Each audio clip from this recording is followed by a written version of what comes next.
जय हिंद, आदाब, नमस्कार। दोस्तों, रोशनियों का दिन है, खुशियों का दिन है, दिवाली का दिन है। फ़र्ज़ तो मेरा ये बनता है कि अपने 140 करोड़ के आवाम को दिवाली की शुभकामनाएं दूं, मुबारकबाद दूं। लेकिन कहीं ना कहीं दिल ये भी कहता है कि अभी मुबारकबाद के हम ज़्यादातर हिंदुस्तानी हकदार नहीं हैं। पहले बात हिंदुस्तान की कर ली जाए, फिर थोड़ी सी बात पंजाब की भी करेंगे। देखिए दोस्तों, 140 करोड़ की आबादी में 80 करोड़ तो हमारी जो मरकज़ी सरकार है, मरकज़ी मतलब कैबिनेट गवर्नमेंट जो है, सेंट्रल गवर्नमेंट है, वो मानती है कि 80 करोड़ लोगों को 2 वक्त का खाना मुहैया नहीं है, सरकार मुहैया करवा रही है। अच्छी बात है, सरकार मुहैया, लेकिन ये हो गया 80 करोड़ लोगों के पास 2 वक्त के खाने के पैसे नहीं हैं। अच्छा, तो 10 करोड़ लोग ऐसे भी होंगे जो छोटे लोग हैं, मतलब जैसे कोई माली है, कोई सफाई कर्मचारी है, कोई पियोन है, कोई बेलदार है, कोई रिक्शा पुलर है, कोई ठेला चलाता है, कोई छोटा सा खोखा लगाया है जिसमें, कोई साइकिल पे कुलचे बेचता है। ऐसे 10 करोड़ के करीब वो लोग होंगे, उनको भी दिवाली से कोई सरोकार नहीं। 90 करोड़ तो ये हो गए। अब बचे कितने हमारे पास? 50 करोड़, तकरीबन 50 करोड़ कह लीजिए। 50 करोड़ में ये मान के चलिए, ये हमें मानना चाहिए कि 10 करोड़ या 15 करोड़ लोग होंगे जिनके लिए दिवाली, नया साल या ईद या गुरुपर्व कोई मायने रखता है। बाकी जो 90 और 15 के बीच में जो रह गए, वो मेरे जैसे होते हैं जिनके लिमिटेड कमाई होती है। वो कभी मना लेते हैं, कभी नहीं मनाते। वो ना इधर के ना उधर के, ना मनाने वालों में ना छोड़ने वालों में। 76 साल हो गए देश को आज़ाद हुए। 76 साल की आज़ादी भी हमें कहाँ लेके आई है? कहीं नहीं। 90 करोड़ ऐसे लोग हैं इस देश में, हमारे वतन में, हिंदुस्तान में, इंडिया में, जिनको दिवाली, ईद, गुरुपर्व से कोई मतलब नहीं। उनके लिए दिवाली का मतलब होता है एक पौवा, 2 अंडे या किसी टूटी हुई हलवाई की दुकान से कुछ थोड़ी सी मिठाई। ये 90 करोड़ लोगों की किस्मत है। ये 90 करोड़ लोगों की दिवाली है। उनके घरों में, 90 करोड़ लोगों में के घरों में रोशनी नहीं आती सर, सूरज नहीं उगता, उन लोगों के कपड़े नहीं होते, उन लोगों के पाँव में चप्पलें नहीं होती, वो लोग अस्पताल नहीं जा सकते, वो लोग अपने बच्चों को तालीम नहीं दिलवा सकते। तो दिवाली तो बहुत बाद की बात है यार। अब जो बीच में लटके हुए हैं हमारे जैसे, वो कुछ थोड़ा सा कर लेते हैं, थोड़ा सा उनका मन ज़्यादा करने को करता है, लेकिन वो मैंने कहा ना इधर के ना उधर के, थोड़ा सा कर भी लेते हैं, थोड़ा सा हट भी जाते हैं। अब बाकी थोड़ी सी है 15-20 करोड़ जिनके लिए एक दिवाली का रोज़ ही दिवाली होती है उनकी। उनमें से कौन ऐसे लोग हैं? इंडस्ट्रियलिस्ट हैं, ब्यूरोक्रेट्स हैं, एडमिनिस्ट्रेटिव पोस्टों पर के ऊपर हैं, वो हैं लोग, या हमारे पॉलिटिशियंस हैं। लेकिन अगर हम इनको भी केयरफुली एनालिसिस करें तो इंडस्ट्रियलिस्ट ने भी देश को आगे ले जाने में मदद की है। जैसे अब टाटा का जिक्र करें, रतन टाटा जी का जिक्र करें, नारायण मूर्ति जी का जिक्र करें, प्रेम जी का जिक्र करें, उन सब ने देश को आगे लेके गए हैं। करोड़ों लोग उनकी वजह से नौकरी पाई हुई है, करोड़ों लोगों को उन्होंने रोटी दी हुई है, करोड़ों लोगों को उन्होंने घर दिया हुआ है, और आज भी वो वही काम कर रहे हैं। अच्छा, ब्यूरोक्रेट्स भी कभी ना कभी कुछ ना कुछ कर लेते हैं देश के लिए। वो इतनी, जैसे पॉलिटिशियन का हाल है, वो इतनी लूट खो नहीं करते। कुछ है 5-10% जो बहुत ही बिगड़े हुए होते हैं, लेकिन ज़्यादातर तो ठीक ही होते हैं। वो चलो ठीक है, उनकी एक अलग क्लास बनी होती है, उनको हम जैसे लोगों से, आम लोगों से मतलब नहीं होता।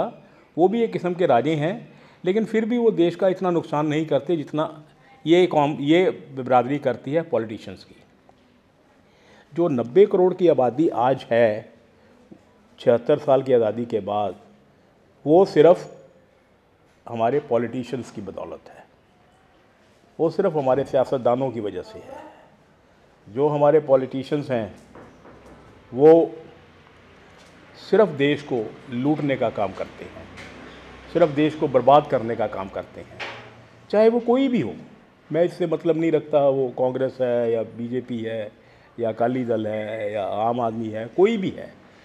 किसी ने अपने मतलब के अलावा कभी कोई अच्छा काम अगर किया है तो वो जो हमें कुछ मिलता है, सड़क, एयरपोर्ट, जो स्कूल, कॉलेज, हॉस्पिटल, वो बेईमानी का प्रोडक्ट होता है, ईमानदारी का नहीं होता। क्योंकि अगर ये लोग ऐसा नहीं करेंगे, थोड़ा मोटा काम नहीं करेंगे, तो अगले इलेक्शन में नहीं आ पाएंगे और उनको जो कमीशन होता है वो नहीं मिलेगा। तो जो हम ये देखते हैं, ये एयरपोर्ट है, सड़कें हैं, फलाना है, डिमका है, वो बेईमानी का प्रोडक्ट है।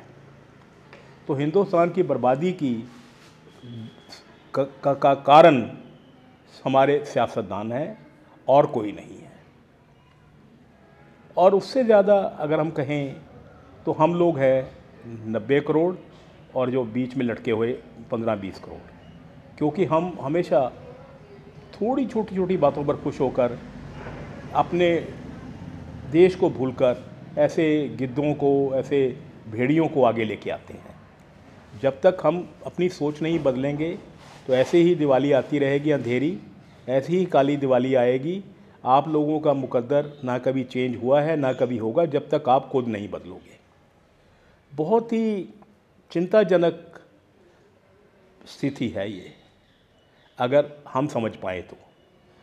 अगर ये कहें आप लीडरों से कोई तवक्को करें, तवक्को उम्मीद को कहा जाता है, तो बहुत बड़ी बेवकूफ़ी होगी। बदलना हमें पड़ेगा। देखिए कब तक काली दिवाली रहती है, कितनी साल और 90 करोड़ लोगों की किस्मत ऐसी ही काली रहेगी, ऐसी अंधेरी रहेगी। अब थोड़ी सी बात पंजाब की कर ली जाए। वो है ना, कहते हैं कि भी कुछ ना कुछ मजबूरियां रही होंगी, वरना यूं ही कोई बेवफा नहीं होता। तो पंजाब सरकार का ये बनता था, फ़र्ज़ बनता था कि दिवाली पर अपने जो 5 लाख सरकारी एम्प्लॉयज़ या पेंशनर हैं, उनको जो डीए इनका अटका हुआ है 12%, और जो 6-7 साल से इनके एरियर हैं पे कमीशन के, वो अटके हुए हैं, वो इनको दिवाली पर रिलीज़ करने चाहिए थे। कम से कम डीए तो बनता था देना। लेकिन सुनने में यही आया है, कुछ मेरे दोस्त हैं उन्होंने बताया, वो हमारे वज़ीर ख़जाना साहब से मिले तो वज़ीर ख़जाना साहब ने ईमानदारी से एडमिट किया है कि खजाना खाली है। बिल्कुल सही कह रहा हूँ, उन्होंने कहा है कि खजाना खाली है। अब कोई और कुछ कहे उससे मतलब नहीं, क्योंकि एम्प्लॉयज़ को मतलब सिर्फ वज़ीर ख़जाना मतलब फाइनेंस मिनिस्टर से था। उन्होंने एडमिट किया है खजाने में अभी पैसे नहीं हैं, जब पैसे होंगे तो पहले आपका डीए दिया जाएगा। तो 5 लाख जो पेंशनर्स और एम्प्लॉयज़ हैं, उसके साथ आप एक के साथ 3 या 4 लोग मिला लीजिए, 20 लाख लोगों की दिवाली अब की बार पंजाब में अंधेरी है, काली है, गुमनाम है। क्योंकि देखिए, मैं मान साहब से एक बात ज़रूर कहूँगा कि मान साहब आप बहुत चंगे आदमी हो, तुसी भी पिंडा च आए हो, मिडल क्लास आदमी हो, थोड़े फादर भी टीचर सी, वो भी डीए डीए की किस्त मिलती थी थोड़े वास्ते नया कुर्ता पजामा और अच्छा हलवाई तो बर्फी बुरफी उदों ही लैके आते थे जब उन्होंने डीए मिलता सीगा। आपसे बेहतर और कोई इस बात को नहीं समझ सकता। आपको पता है कि डीए की एम्प्लॉयज़ के लिए क्या अहमियत है, बहुत अहमियत है। तो अगर आप नहीं दे पाए हो तो यकीनन आपकी मजबूरी है, लेकिन इसका खामियाजा भी बहुत बड़ा हो सकता है आप लोगों के लिए आने वाले दिनों में, क्योंकि कॉरपोरेशंस के इलेक्शन आने वाले हैं, लोकसभा के इलेक्शन आने वाले हैं।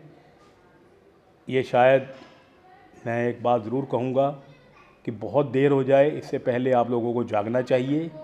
इनका जो हक़ है एम्प्लॉयज़ का वो दीजिए, चाहे अब नए साल का बहाना आ रहा है उसमें दीजिए, ज़रूर इनको 12% जो डीए बाकी है वो दे दीजिए, और इनकी जो एरियर्स हैं पे स्केल के वो पेंशनर के रिलीज़ कर दीजिए, जो रेगुलर है सर्विस में उनके 2 या 3 किस्तें कर सकते हैं।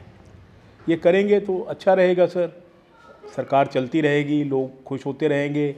और मैं फिर कहता हूँ कि भी आपका ये फ़र्ज़ है, ये कोई तोहफ़ा नहीं होता जैसे कई बार हम लीडर लोग बोल देते हैं कि आपको तोहफ़ा दिया, कोई तोहफ़ा नहीं है सर, आप कोई एहसान नहीं करते ऐसे करके, ये लोगों का हक़ है, इन लोगों का कमाया हुआ है।